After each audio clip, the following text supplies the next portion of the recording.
This is the Content Creator Arcade patch full of wacky changes. This was pitched by Emong, TQQ, Custa, and SK, which will be available to play from June 20th to July 8th. Let's see what the creators cooked or burnt. This video was sponsored by this competitive anime-style Valorant Paper Mario third and first-person shooter game called Strinova.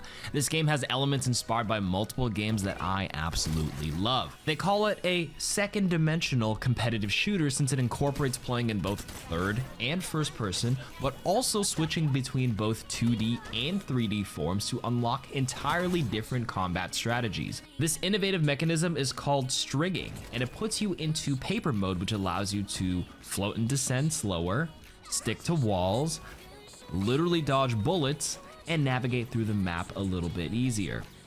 Each character comes with their own ability. I'm a fan of Ming, who's a fun duelist that can shoot an electric orb at enemies to damage, slow, and displace them for some easy shots. Each character also comes with a default weapon and a secondary weapon which you can choose, whether it's a small shotgun or even a sword.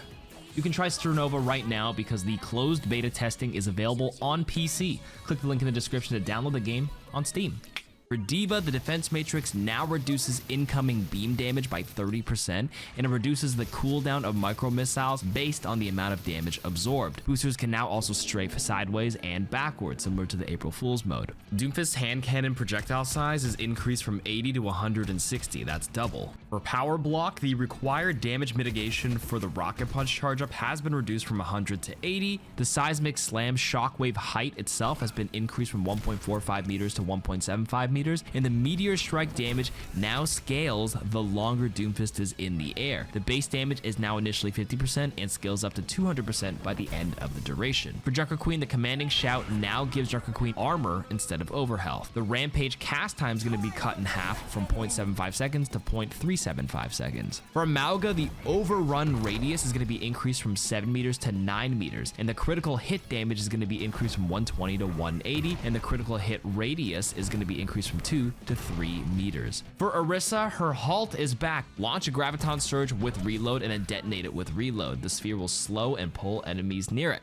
For Energy Javelin, cooldown is going to be increased from 6 to 8 seconds, and the Javelin spin is going to be increased from 8 to 12 seconds to compensate. For Ramattra, the Void Accelerator projectile size is going to be increased by 25%, and Ravenous Vortex's height pulldown is going to be increased by 100%. Maybe you can actually pull down flying heroes. For Reinhardt's shield, it now provides Rein a bonus movement speed based on its missing health, capped at 50% movement speed. For Fire Strike, after hitting an enemy, Reinhardt gains 30% movement speed for 2 seconds. Charge now also gives Rein 50% damage reduction while charging. For Roadhog's Chain Hook, it no longer pulls targets towards Roadhog, but instead pulls Roadhog towards the enemy or the environment hit. Yes, you can latch onto the walls now. For Take a Breather, the damage reduction is going to be reduced from 50% to 30%, but it now also gives nearby allies 10% damage reduction while being used. Whole Hog now pulls enemies near Roadhog when you first activate the ability as well to ensure that you get some big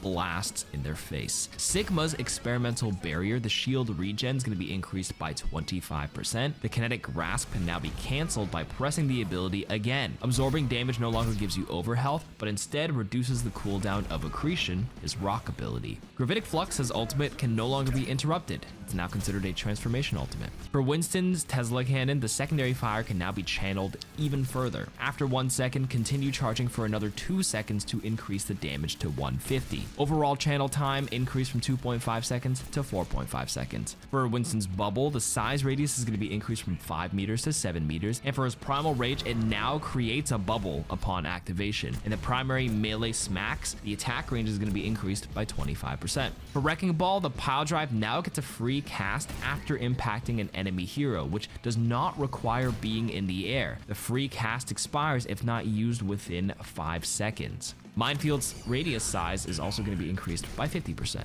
For Zarya, the projected barrier, like the ally bubble, now gives allies 30% increased movement speed, similar to Heroes of the Storm. Nice. Graviton Surge now destroys any incoming projectiles and Baptiste's immortality field. For Ashe, the dynamite can now be detonated by using the same ability again, and Bob can also be stopped by pressing the ability again. For Bastion, he now explodes on death for 300 damage in a 5-meter radius. In Recon form, Storm, the damage per bullet is going to be reduced from 25 to 24, and the rate of fire is going to be increased from 5 to 6 shots per second. For his Tactical Grenade, it's replaced by Self-Repair again, like it's Overwatch 1. In the configuration Assault, the damage is going to be reduced from 12 to 9, but it can now crit. For Cassidy's combat roll, it now launches you forward in whatever direction you're facing. It also now cleanses negative effects and heals for 50 health. The distance is also going to be increased by 50%.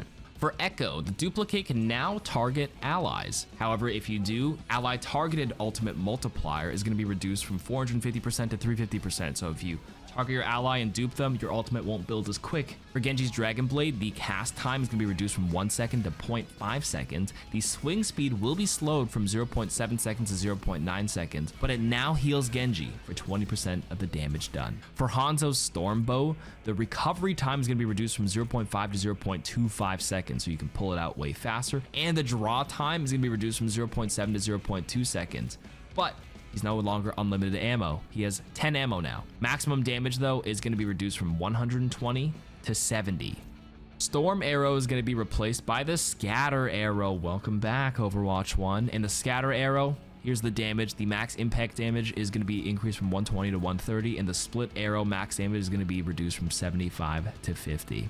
For Junkrat, his frag launcher projectile speed is going to be increased from 25 to 35 meters per second. It goes way faster now. And for Riptire, you no longer control Riptire in first person. It can now be detonated by pressing the ultimate ability again. The maximum duration is going to be reduced from 10 to 1.5 seconds. The movement speed is going to be doubled. The explosion damage radius is going to be reduced from 600 to 300. The explosion radius is going to be reduced from 10 to 5 meters. But it now ignites enemies for 150 damage over 5 seconds. Mei is now Frozone because if you freeze the ground, Mei walking on it will have a 20% movement speed buff. For Blizzard, the effect is now centered around Mei and it roots enemies instead of hard stunning them. Pharah's rocket launcher direct impact now grants her 15 overhealth, up to a maximum of 45 overhealth. For Rocket Barrage, the jump jet and jet dash abilities can be activated during its duration, so you can actually move a little bit with it. For Reaper, his Wraith form now acts like Moira's Fade ability, and it can now also be activated during Death Blossom. It also deals 50 damage to enemies you pass through. Reaper already lifesteals thanks to his passive, and it can now heal up to 50 additional over health. For Sojourn's Railgun, the primary fire projectile speed is going to be increased from 150 to 300. The primary fire damage is going to be reduced from 9 to 6. For Power Slide, it now only launches you forward in the direction you're facing, and it can also travel upwards. For Soldier 76, for his sprint, the bonus movement speed is increased from 50% to 80%.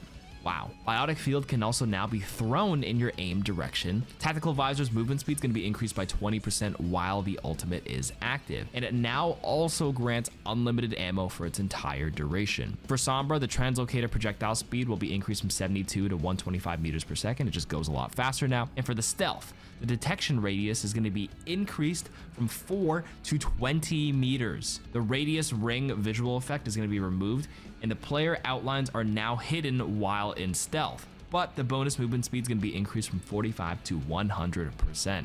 For Symmetra, the teleporter now forcibly teleports players who touch it, and the duration, though, is going to be reduced from 10 to 5 seconds. For the Sentry Turret, it no longer tracks enemy targets and now continuously fires a straight beam. Damage per second is going to be increased from 35 to 80 per second, and the movement speed slow is going to be increased from 15 to 25%. For Torb's turret, it now upgrades to level 3 whenever you pop the overload ability. Tracer's getting some nerfs here. The health is going to be reduced from 175 to 150. The pulse pistol spread is going to be increased from 3.5 to 4.5 degrees. That's a nerf. Pulse bomb's projectile speed is going to be increased from 15 to 100. That's really fast. Blink's cooldown is going to be reduced from 3 to 2.5 seconds, and the recall's cooldown is going to be reduced from 13 to 10 seconds. For Venture, the Tectonic Shock max duration is going to be increased from 7 to 10 seconds, but it now has fall off from 150 max to 110 minimum damage at long range.